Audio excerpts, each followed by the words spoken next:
Dear future generations, I think I speak for the rest of us when I say, sorry. Sorry we left you with our mess of a planet.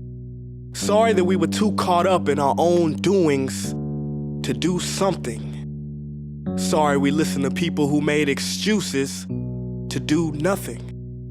I hope you forgive us. We just didn't realize how special the earth was. Like a marriage gone wrong, we didn't know what we had until it was gone. For example, I'm guessing you probably know it as the Amazon desert, right? Well, believe it or not, it was once called the Amazon rainforest, and there were billions of trees there, all of them gorgeous and... Oh, you don't know much about trees, do you? Well, let me tell you, trees are amazing. I mean, we literally breathe the air they are creating. They clean up our pollution, our carbon. They store and purify water, give us medicine that cures our diseases, food that feeds us, which is why I'm so sorry to tell you that we burn them down. Cut them down with brutal machines, horrific, at a rate of 40 football fields every minute. That's 50% of all the trees in the world gone in the last 100 years. Why? For this. And that wouldn't make me so sad if it weren't so many pictures of leaves on it.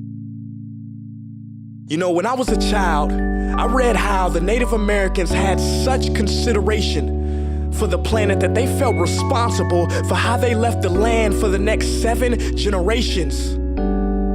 Which brings me great sorrow, because most of us today don't even care about tomorrow.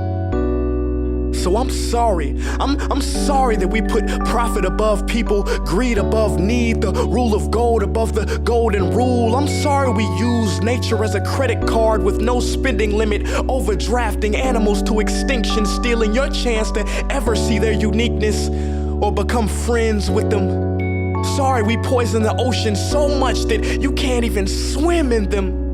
But most of all, I'm sorry about our mindset, 'cause we had the nerve to call this destruction progress. Hey Fox News, if you don't think climate change is a threat, I dare you to interview the thousands of homeless people in Bangladesh. See, while you were in your penthouse nestled, their homes were literally washed away beneath their feet due to rising sea levels. And Sarah Palin, you said that you love the smell of fossil fuels. Well, I urge you to talk to the kids of Beijing who are forced to wear pollution masks just to go to school. See, you can ignore this, but the thing about truth is, it can be denied, not avoided. So I'm sorry, future generations. I'm sorry that our footprint became a sinkhole and not a garden. I'm sorry that we paid so much attention to ISIS and very little to how fast the ice is melting in the Arctic.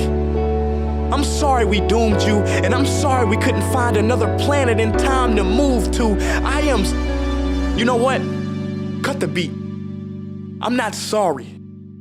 This future, I do not accept it, because an error does not become a mistake until you refuse to correct it. We can redirect this. How? Let me suggest that if a farmer sees a tree that is unhealthy, they don't look at the branches to diagnose it, they look at the root.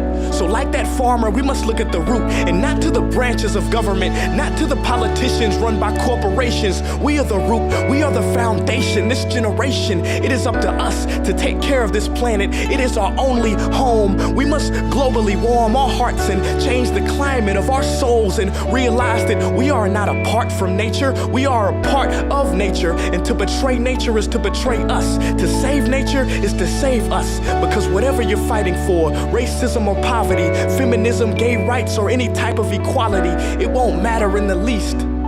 Because if we don't all work together to save the environment, we will be equally extinct. Sorry.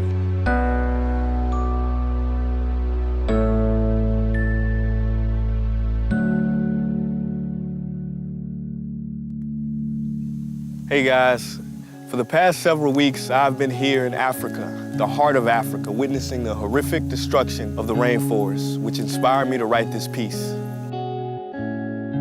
Why are forests being destroyed at such an enormous rate? For this. Today we live in a world where destroying trees makes you money. So what can we, normal people, do about it? One way to directly fight the destruction is to stand for trees. By standing for trees, not only can you save the lives of trees, help forest communities, and protect the rights of animals to live in their homes, but you will also balance the amount of pollution that you yourself give off with your everyday activities, making you a part of the solution and not the problem. This is the option that I chose. But whatever way that you choose to stand for trees, do it. Because a wise man once said, when the rivers are all dried up and the trees cut down, man will then realize that he will not be able to eat money.